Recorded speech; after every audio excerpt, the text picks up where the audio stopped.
नमस्कार। आज हम एनसीईआरटी की क्लास 11th केमिस्ट्री चैप्टर 2 के बारे में जानेंगे। चैप्टर 2 है स्ट्रक्चर ऑफ एटम या परमाणु की संरचना। इस चैप्टर को पढ़ने के बाद और इसको समझने के बाद हम कई बातें जान पाएंगे जो परमाणु की संरचना के संदर्भ में है।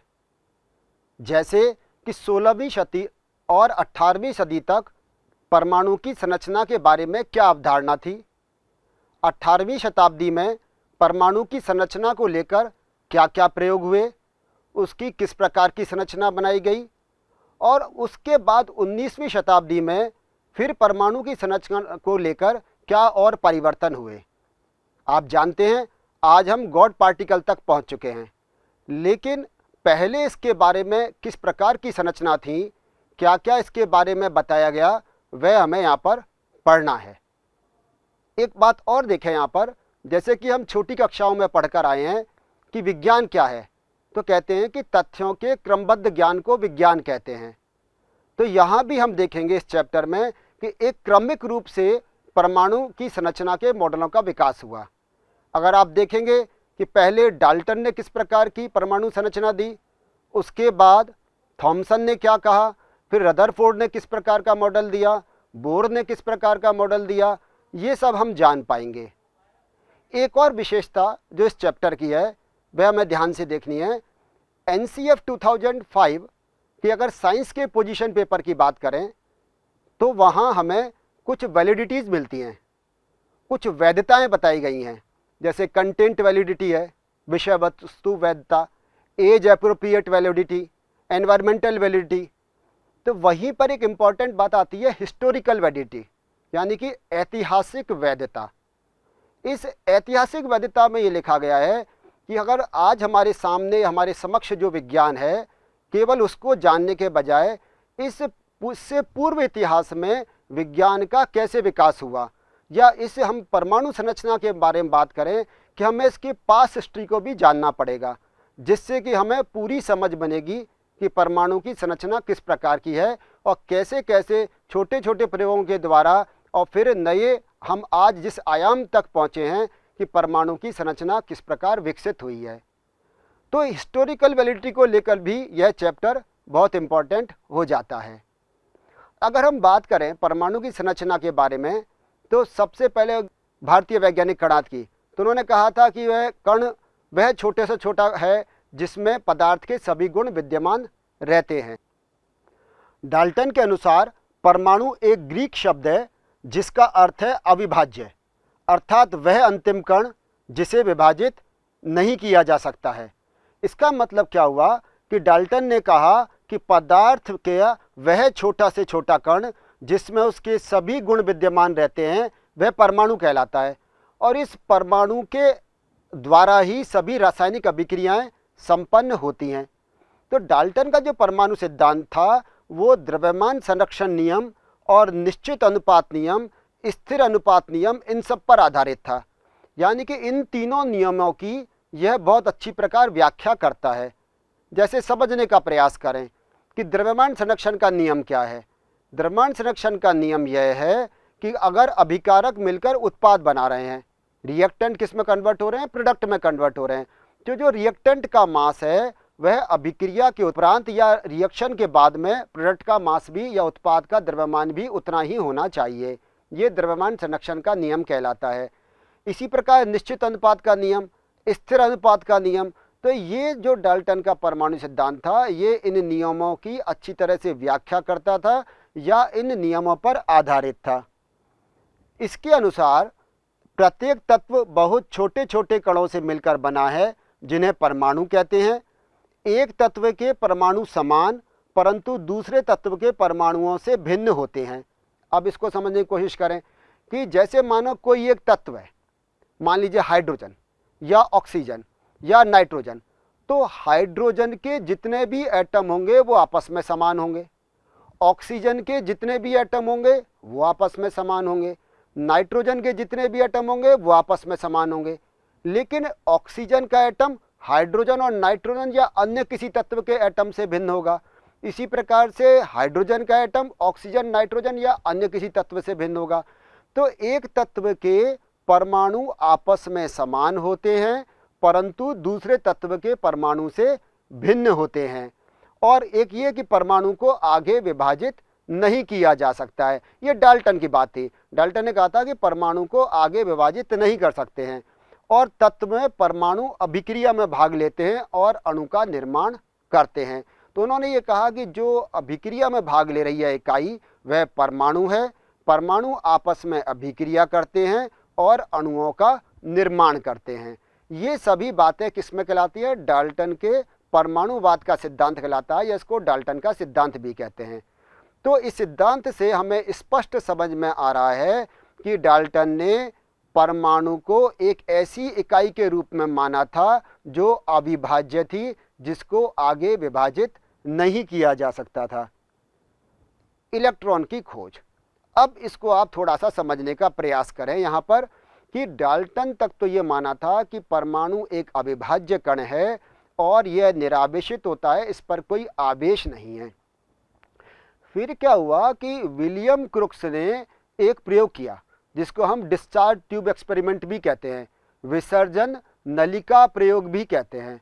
इस विसर्जन नलिका प्रयोग में विलियम क्रुक्स ने क्या किया कि एक डिस्चार्ज ट्यूब ली, एक विसर्जन नलिका ली, उस विसर्जन नलिका में एक उन्होंने वैक्यूम पंप लगा दिया, निर्वात पंप, जिससे उसकी सारी वायु को बाहर निकाल लिया।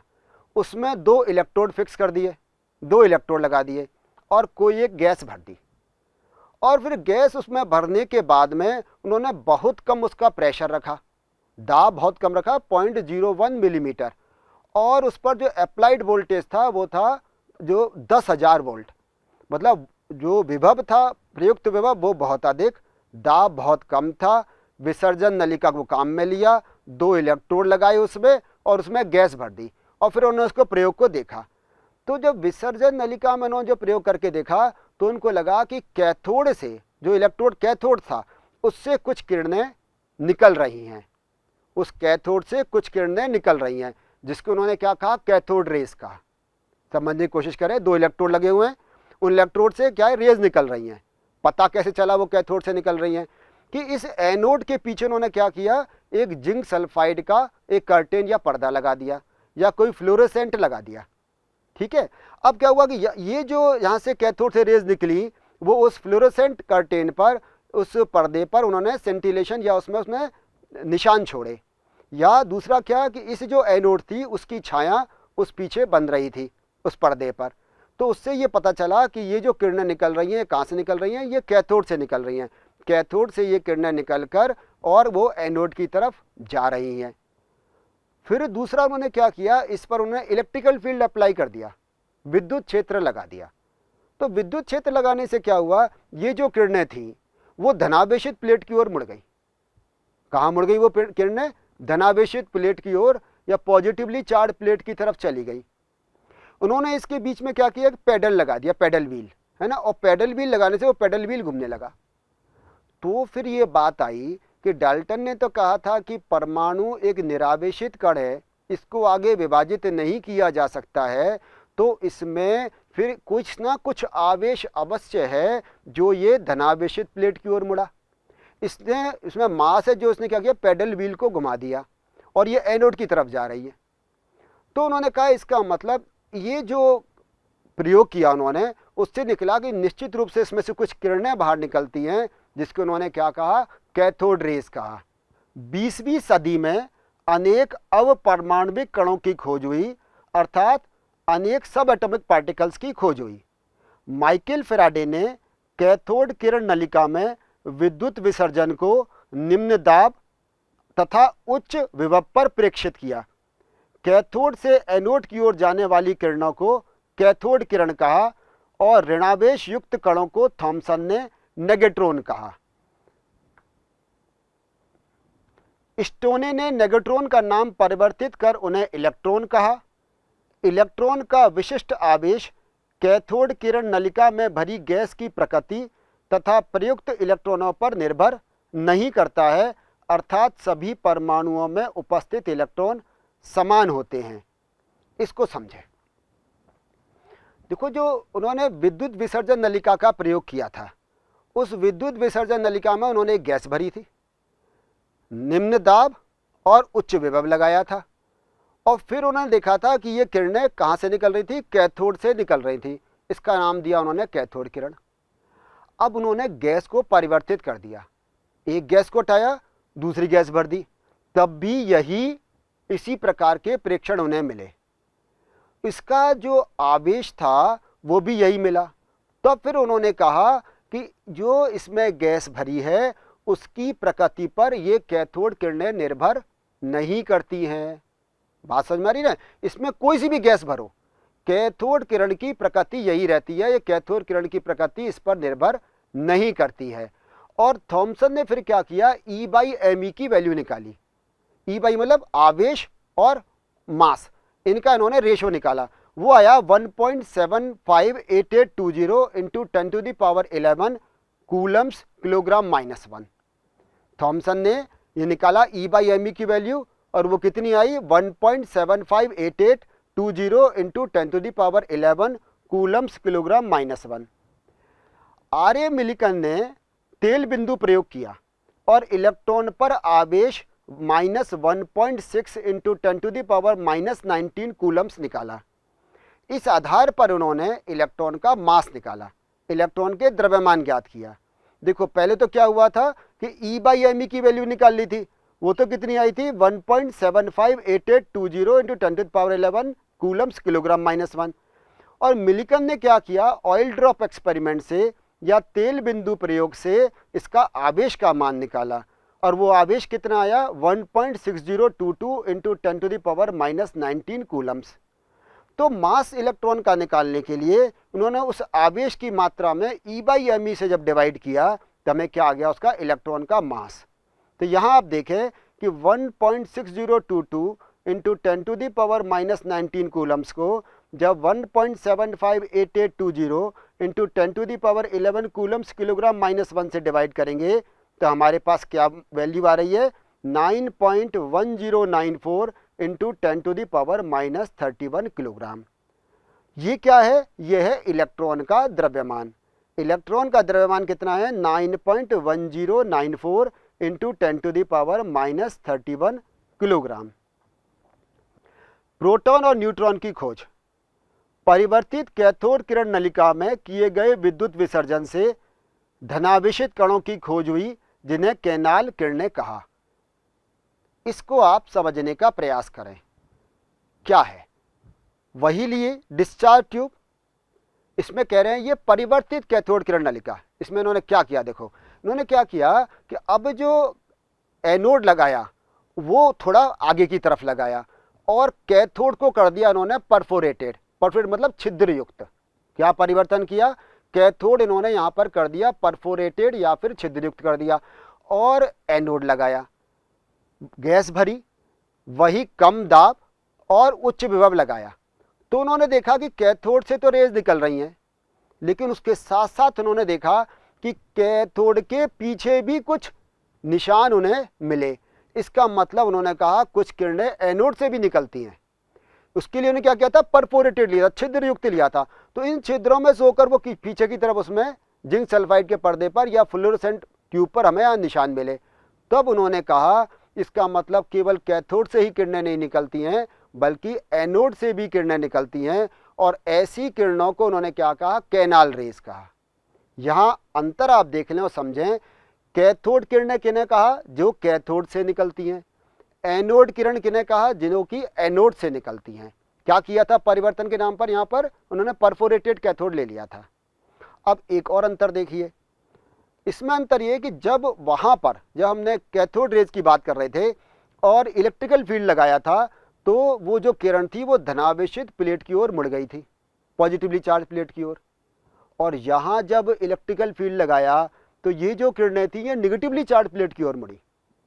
कैथोड किरणें कहाँ मुड़ी थी, पॉजिटिवली चार्ज प्लेट की ओर, और ये कहाँ मुड़ी, निगेटिवली चार्ज प्लेट की ओर। इसका मतलब उनका जो कैथोड किरणें थी वो कैसी थी, निश्चित रूप से वो ऋणावेशित रही होंगी, तभी वो धनावेशित प्लेट की ओर मुड़ी, और ये निश्चित रूप से धनावेशित होंगी तभी वे ऋणावेशित प्लेट की ओर मुड़ी हैं।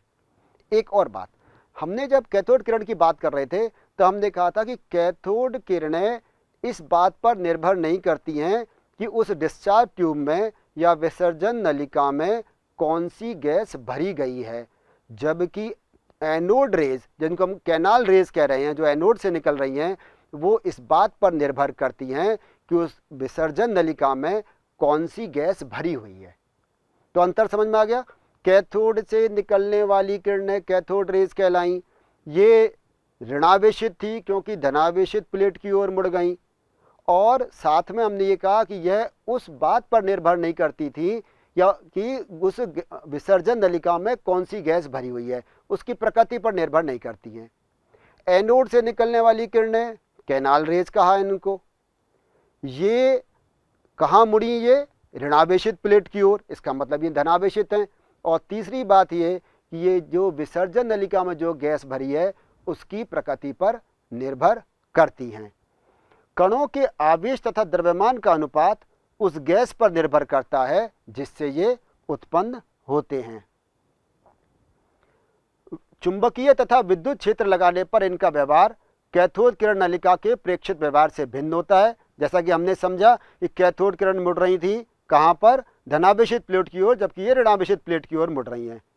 जैसे हमने इलेक्ट्रॉन का द्रव्यमान निकाला था उसी प्रकार से यहाँ प्रोटॉन का द्रव्यमान निकालेंगे। तो वहाँ भी यही किया था कि आवेश में यानी कि ई में ई बाई एम ई से इसको डिवाइड कर दिया था, यहाँ भी वही करेंगे। आवेश इसका है 1.6022 इंटू 10⁻⁻19 कूलम्स, और ई बाई एम ई की जो इसकी वैल्यू आई वो थी 9.579 इंटू 10⁻⁴ कूलम्स किलोग्राम -1। इससे जो प्रोटॉन का द्रव्यमान आया वो था 1.672 इंटू 10⁻⁻27 किलोग्राम। तो अंतर देख ले, वहाँ आया था 9.11 10⁻⁻31 किलोग्राम इलेक्ट्रॉन का, जबकि यहाँ आ रहा है 1.672 इंटू 10⁻⁻27 किलोग्राम। तो ये थी प्रोटॉन की खोज। इसके बाद न्यूट्रॉन की खोज हुई। 1932 में चैडविक ने बेरिलियम पर अल्फा कणों का प्रहार किया और उससे न्यूट्रॉन की खोज हुई। ये कण प्रोटॉन की तुलना में कुछ अधिक भार वाले लेकिन विद्युत उदासीन थे। किया क्या इन्होंने, बेरिलियम पर अल्फा पार्टिकल मतलब हीलियम का न्यूक्लियस, हीलियम का नाभिक यानी कि 2He4, उस पर उन्होंने प्रहार किया। तो उससे बनने वाला एक ऐसा कण मिला जिस पर कोई आवेश नहीं था और लेकिन उसका भार था, और भार कितना था, प्रोटॉन की तुलना में थोड़ा सा ज़्यादा। तो उन्होंने कहा इसका मतलब जो एटम है या परमाणु है उसमें इलेक्ट्रॉन और प्रोटॉन के अलावा एक कण और है जिस पर कोई आवेश नहीं है, लेकिन उसका जो द्रव्यमान है वो प्रोटॉन के द्रव्यमान की तुलना में थोड़ा सा ज़्यादा है। हालांकि इलेक्ट्रॉन का द्रव्यमान था वो काफ़ी कम था, आपने देखा था वो किस रेंज में था, 10⁻⁻31 किलोग्राम, और जबकि प्रोटॉन का जो द्रव्यमान है वो 10⁻⁻27 किलोग्राम है। तो उन्होंने देखा कि इलेक्ट्रॉन पर आवेश -1 था, प्रोटॉन का आवेश +1, और ये जो न्यूट्रॉन थे इन पर किसी प्रकार का कोई आवेश नहीं था, ये विद्युत उदासीन थे।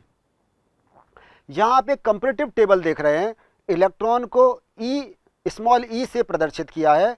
इसका आवेश देखें -1.6022 × 10⁻⁻19 कूलम्स।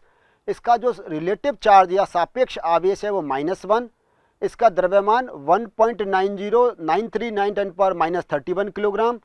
इसका द्रव्यमान 0.0005486 AMU, या जिसको बाद में उन्होंने कहा 0U माना है। प्रोटॉन देखें स्मॉल p से रिप्रेजेंट करते हैं। इसका आवेश वही है जो इलेक्ट्रॉन का था, लेकिन यहाँ धन चिन्ह से दिखाते हैं या प्लस से दिखा रहे हैं। देखें यहाँ माइनस की जगह प्लस लगा हुआ है, प्लस 1.6022 इंटू 10⁻⁻19 कूलम्स। वहाँ सापेक्ष आवेश -1 था, यहाँ सापेक्ष आवेश क्या कह दिया हमने, +1, क्योंकि हमने कहा था ये धनावेशित किरणें हैं। और इसका जो द्रव्यमान है ये इलेक्ट्रॉन की तुलना में काफ़ी अधिक है। आप देखें ये 1.67262 इंटू 10⁻⁻27 किलोग्राम है, जो -10⁻⁻31 किलोग्राम इलेक्ट्रॉन के भार से काफ़ी अधिक है। और इसका द्रव्यमान देखें यू में, एटॉमिक मास यूनिट में, वो है 1.00727, जिसे 1 माना गया। इसी प्रकार न्यूट्रॉन को स्मॉल n से प्रदर्शित करते हैं। जैसा हमने पहले कहा, इस पर कोई आवेश नहीं होता, सापेक्ष आवेश इसका 0। इसका द्रव्यमान हमने कहा था प्रोटॉन की तुलना में थोड़ा सा अधिक है। आप यहाँ देख रहे हैं, आपको स्पष्ट दिखाई दे रहा है कि इसका द्रव्यमान 1.67493 इंटू 10⁻⁻27 किलोग्राम है, या इसको हम कहें 1.00867, और जिसको हमने 1U से प्रदर्शित करते हैं। थॉमसन मॉडल, थॉमसन ने सबसे पहले एटॉमिक मॉडल दिया था 1904 में। उनके अनुसार परमाणु जिसकी त्रिज्या लगभग 10⁻⁻10 मीटर में धनावेश समान रूप से वितरित रहता है, तथा इसमें इलेक्ट्रॉन इस प्रकार वितरित रहते हैं कि स्थायी विद्युत अवस्था प्राप्त हो सके। इस मॉडल को उन्होंने प्लम पुडिंग मॉडल अथवा रेजिंग पुडिंग मॉडल कहा। अब इसको समझने की कोशिश करें। थॉमसन ने पहला ऐसे व्यक्ति थे जिन्होंने एटॉमिक मॉडल दिया था या परमाणु की संरचना दी। उन समय 1904 में उन्होंने किस प्रकार की संरचना दी? उन्होंने कहा कि ये जो परमाणु एक गोले के समान है, उसमें धनावेश या पॉजिटिव चार्ज पूरे में समान रूप से वितरित है, और उसमें छोटे थोड़ी दूरी पर क्या है, इलेक्ट्रॉन एम्बेडेड हैं। कैसे समझे? उन्होंने कहा जैसे पूरा परमाणु हो गया तरबूज के समान, और उस तरबूज में जैसे छोटे छोटे बीज होते हैं, वह इन्होंने बीजों को माना इलेक्ट्रॉन, और पूरे तरबूज को क्या मान लिया, धनावेशित गोला परमाणु। तो इस प्रकार उन्होंने परमाणु का एक मॉडल दिया, जिसे प्लम पुडिंग मॉडल अथवा रेजिंग पुडिंग मॉडल भी कहते हैं। आपको चित्र में स्पष्ट दिखाई दे रहा है, एक पूरा धनावेशित गोला है और उसमें इलेक्ट्रॉन आपको दिखाई दे रहे हैं। इस मॉडल की कमियां: परमाणु के द्रव्यमान को परमाणु में समान रूप से वितरित माना। यह एक स्थैतिक मॉडल है जो इलेक्ट्रॉन की गतिशीलता को नहीं दर्शाता। यह परमाणु के स्थायित्व की व्याख्या नहीं करता है। देखो, ये आप जानते हैं, इस समय विज्ञान ने जो प्रगति की है उसके बाद हम समझ गए हैं कि परमाणु का धनावेशित भाग उसके केंद्र में स्थित है, जिसको हम नाभिक कहते हैं, जबकि इन्होंने क्या कहा था कि ये धनावेश पूरे में फैला हुआ है। तो ये इनकी एक ड्रॉबैक थी, एक कमी थी। इन्होंने पूरे में धनावेश को फैला हुआ माना था, जो कि वास्तव में होता क्या है, वो एक सेंटर में, एक संकेंद्रित रहता है, या हम कहें परमाणु का भार एक सेंटर में रहता है। दूसरा ये स्टैटिक मॉडल था, जबकि होता क्या, इलेक्ट्रॉन तो लगातार घूमते रहते हैं, इलेक्ट्रॉन लगातार चक्कर लगाते रहते हैं। तो इस तरह से उसमें ये इलेक्ट्रॉन की गतिशीलता को वो नहीं समझा पाए थे। और तीसरा था कि इन्होंने परमाणु की स्टेबिलिटी के बारे में या स्थायित्व के बारे में कोई बात नहीं की थी। रदरफोर्ड मॉडल, ये जो थॉमसन की कमियां निकली वो रदरफोर्ड मॉडल से। रदरफोर्ड ने क्या किया, एक गोल्ड लीफ ली, एक सोने की पत्ती, बहुत पतली 100 नैनोमीटर वाली, और उस पर उन्होंने क्या किया कि अल्फा पार्टिकल का बम्बार्डमेंट कराया। अल्फा कणों का उन्होंने प्रहार किया। अल्फा कण आप जानते हैं क्या है, हीलियम के नाभिक को, हीलियम के न्यूक्लियस को अल्फा पार्टिकल कहते हैं। 2He4 2 positive. तो हीलियम का नाभिक क्या कहलाता है, अल्फा पार्टिकल। उसका बम्बार्डमेंट किस पर किया, गोल्ड फॉइल पर किया, सोने की पतली पत्ती पर, जो कितनी थी, कुल 100 नैनोमीटर मोटी थी। अब यदि थॉमसन का मॉडल होता, ये अल्फा पार्टिकल कैसे है, यह हीलियम का नाभिक कैसा है, पॉजिटिवली चार्ज। तो पॉजिटिव चार्ज, और वो थॉमसन ने कहा था सारे में पॉजिटिव चार्ज समान रूप से वितरित है। तो होना क्या चाहिए था कि ये जो अल्फा पार्टिकल भेजे, ये टकराकर वापस आ जाने चाहिए थे, या इनका बहुत ज़्यादा डिफ्लेक्शन, विक्षेपण होना चाहिए था। लेकिन वास्तव में ऐसा हुआ नहीं। जब उन्होंने प्रेक्षण लिए तो उन्होंने देखा कि जब अल्फा पार्टिकल को भेजा तो अधिकांश अल्फा पार्टिकल बिना किसी डिफ्लेक्शन के, बिना किसी विक्षेपण के सीधे निकल गए। तो उनको बड़ा आश्चर्य हुआ कि ऐसे कैसे हुआ। थॉमसन तो कहते हैं सारे में धनावेश है, तो जब सारे में धनावेश है तो फिर ये सीधे कैसे निकल गए। फिर कुछ जो अल्फा कण थे, अल्फा पार्टिकल ऐसे थे जो कुछ एंगल से डिफ्लेक्ट हो गए या विक्षेपित हो गए, और 20,000 में से एक, लगभग ऐसा माना कि 20,000 में से एक अल्फा पार्टिकल टकराकर वापस आ गया।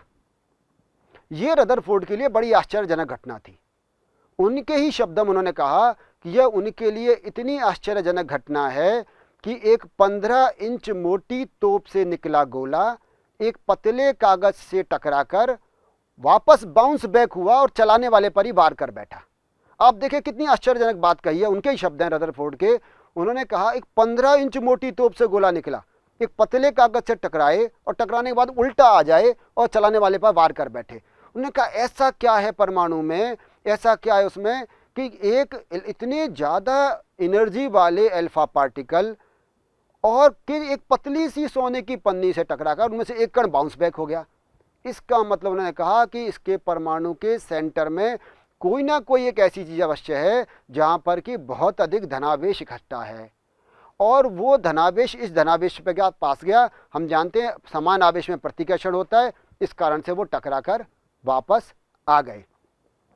तो यहाँ देख उन्होंने कहा कि अधिकांश अल्फा कण 99.9% बिना विक्षेपित हुए निकल गए, कुछ कण बहुत कम कोण से विचलित हुए और बहुत कम कण लगभग 20,000 में से 180 कोण पर विक्षेपित हो गया।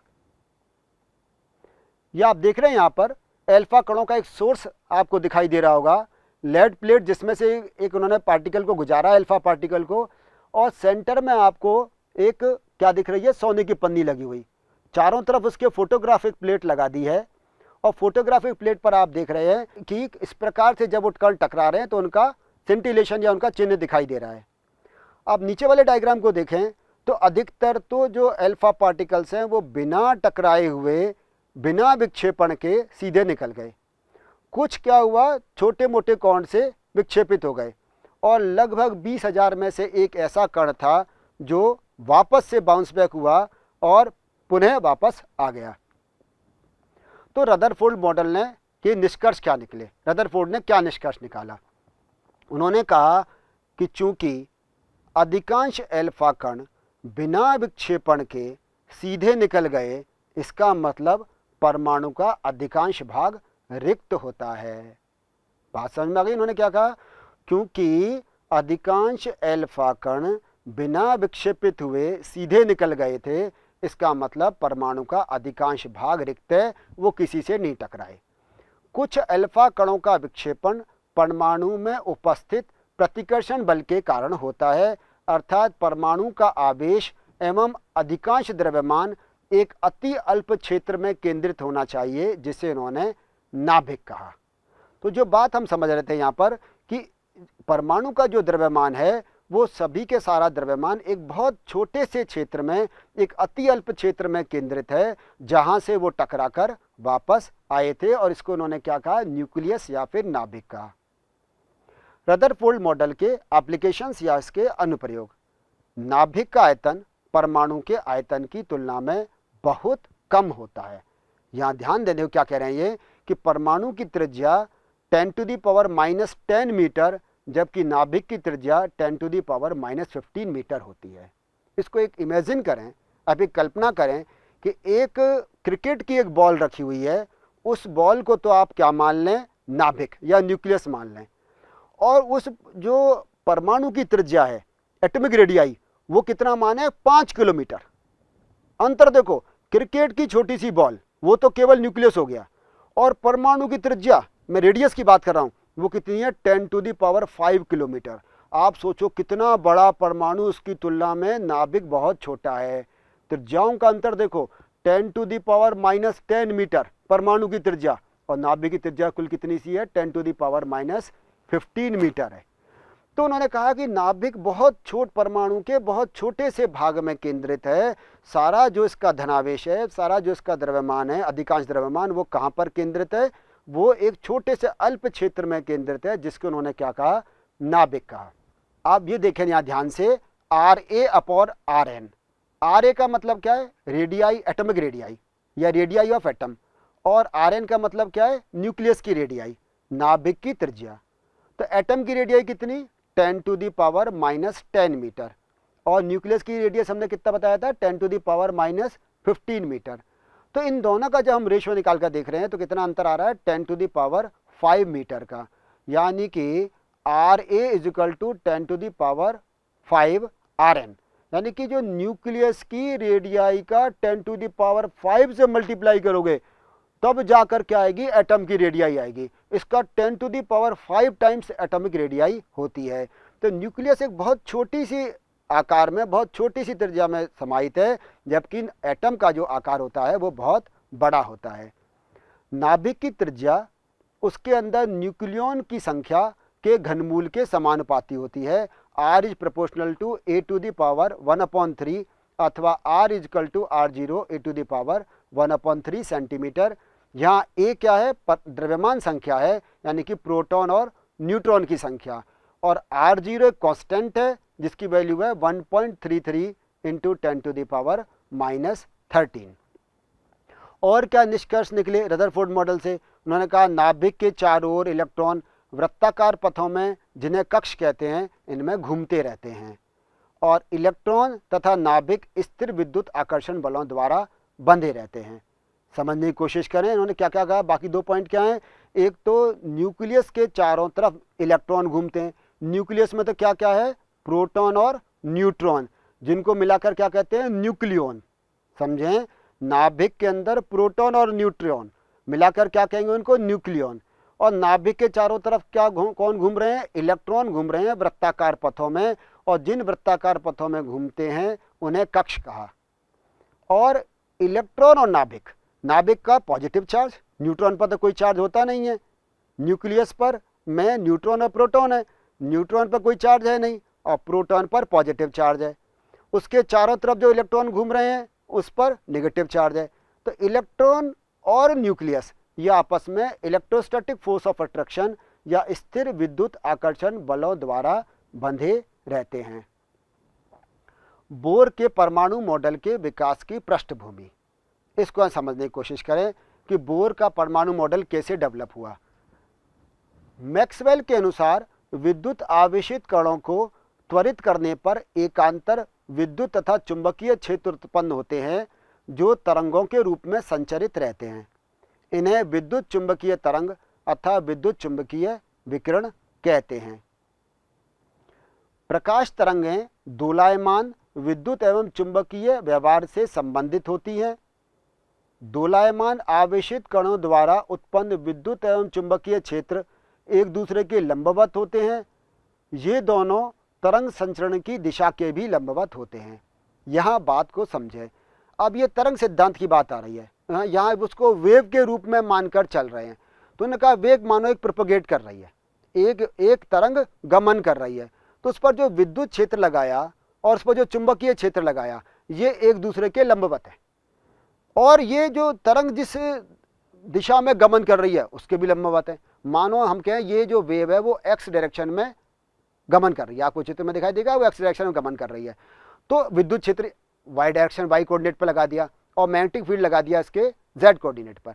तो इलेक्ट्रिकल फील्ड और मैग्नेटिक फील्ड आपस में भी परपेंडिकुलर हैं, और साथ में जो ये वेव प्रोपोगेट कर रही है इसके भी परपेंडिकुलर या इसके भी लंबवत होते हैं। विद्युत चुंबकीय तरंगों को संचरण के लिए किसी माध्यम की आवश्यकता नहीं होती है, यह निर्वात में भी गमन कर सकती है।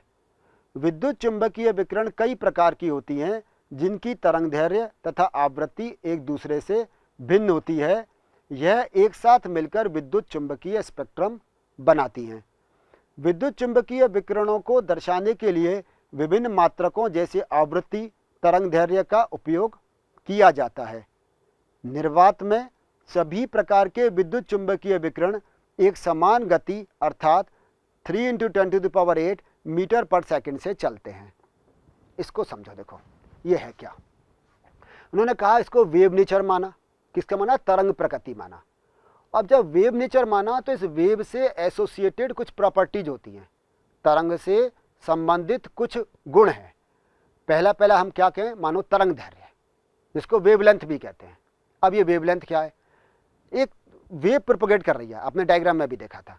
अब उसके या तो 2 सक्सेसिव मैक्सिमा, 2 क्रमागत उच्चिष्ट, या 2 सक्सेसिव मिनिमा, 2 क्रमागत निम्निष्ट, इनके बीच की दूरी को तरंग दैर्घ्य कहते हैं। या इसको एक प्रकार और कैसे परिभाषित करते हैं? Distance travelled by a wave in a complete cycle. एक चक्र में किसी तरंग द्वारा, एक पूर्ण चक्र में किसी तरंग द्वारा तय की गई दूरी। तरंग ऐसे चली, वेव ऐसे चली और यहाँ चक्र पूर्ण हो गया, ऐसे ये चक्र पूर्ण हो गया। तो एक पूर्ण चक्र में किसी तरंग द्वारा तय की गई दूरी को तरंग दैर्घ्य या लैम्डा कहते हैं। Distance travelled by a wave in a complete cycle is called wavelength. और इसे रिप्रेजेंट किससे करते हैं? इसको लैम्डा से रिप्रेजेंट करते हैं। इसकी यूनिट है नैनोमीटर, एंगस्ट्रम या सेंटीमीटर। ये लेंथ है ना, हम कह रहे हैं ये क्या कर रही है? डिस्टेंस। और डिस्टेंस को किस में नापते हैं? लेंथ से नापेंगे, तो उसमें नैनोमीटर या फिर जनरली इसको एंगस्ट्रम में रिप्रेजेंट करते हैं। दूसरी जो इसकी बात आ रही है वो है आवृत्ति, जो वेव से एसोसिएटेड प्रॉपर्टी है। आवृत्ति या इसको फ्रीक्वेंसी कहते हैं। तो फ्रीक्वेंसी को समझें, यहाँ पर क्या है कि एक पर्टिकुलर पॉइंट है, उससे 1 सेकंड में ऐसे कितने साइकिल्स पास हो गए, कितनी तरंग दैर्घ्य गुजर गई। बात समझ में आई? Number of cycles passing through a point in 1 second. 1 second में एक बिंदु से गुजरने वाले तरंग दैर्घ्यों अथवा चक्रों की संख्या को आवृत्ति कहते हैं। अब ये आवृत्ति को किससे रिप्रेजेंट करते हैं? न्यू से। यूनिट क्या होगी इसकी? साइकिल्स पर सेकंड। हमने कहा ना चक्र 1 सेकंड में, तो या तो साइकिल्स पर सेकंड या इसकी यूनिट देते हैं हर्ट्ज, इसको हर्ट्ज कहते हैं। एक तीसरी एक प्रॉपर्टी होती है, वो है तरंग संख्या या wave number. Reciprocal of the wavelength is called wave number. तरंग दैर्घ्य के व्युत्क्रम को तरंग संख्या कहते हैं। किससे रिप्रेजेंट करते हैं? न्यू बार से। न्यू बार से रिप्रेजेंट करते हैं और इसकी यूनिट क्या है? सेंटीमीटर -1। तो ये 3-4 प्रॉपर्टी जब हम वेव नेचर पढ़ रहे हैं तो आप इनकी इन 3-4 कैरेक्टरिस्टिक्स को ध्यान में रखें। एक तो वेव कोई ना कोई एनर्जी होगी, ऊर्जा की बात करते हैं। दूसरा हमने कहा तरंग दैर्घ्य या वेवलेंथ, जिसको लैम्डा से रिप्रेजेंट करते हैं। तीसरा हमने कहा आवृत्ति न्यू, उसकी यूनिट है हर्ट्ज। और चौथा हमने कहा वेव नंबर, जिसको हम रिप्रेजेंट करते हैं न्यू बार से, जो 1/λ के बराबर होती है। तो इलेक्ट्रोमैग्नेटिक स्पेक्ट्रम को उन्होंने ध्यान से देखा और उसके बाद उन्होंने कहा कि ये जो तरंग है ये किस प्रकार से प्रोपेगेट कर रही है। वहाँ से ये तरंग सिद्धांत शुरू हुआ था। हाँ, तो आज की क्लास में हमने यह सीखा कि परमाणु संरचना का कैसे विकास हुआ, परमाणु के संरचना के बारे में किस प्रकार से मॉडल बने। सबसे पहले हमने डाल्टन एटॉमिक थ्योरी देखी, डाल्टन का परमाणु सिद्धांत, जिसको उन्होंने माना था कि परमाणु एक अविभाज्य कण है। फिर उसके बाद डाल्टन के बाद में कुछ विलियम क्रुक्स के और फैराडे ने एक्सपेरिमेंट्स किए कैथोड किरण लेकर, कैथोड किरणों की खोज हुई। तब ये माना कि परमाणु के अंदर भी कुछ होता है। फिर हमने सीखा कि कैथोड किरणों की क्या क्या प्रकृति है। उसके बाद हमने प्रोटॉन और न्यूट्रॉन की खोज में हमने केनाल किरणों के बारे में सीखा।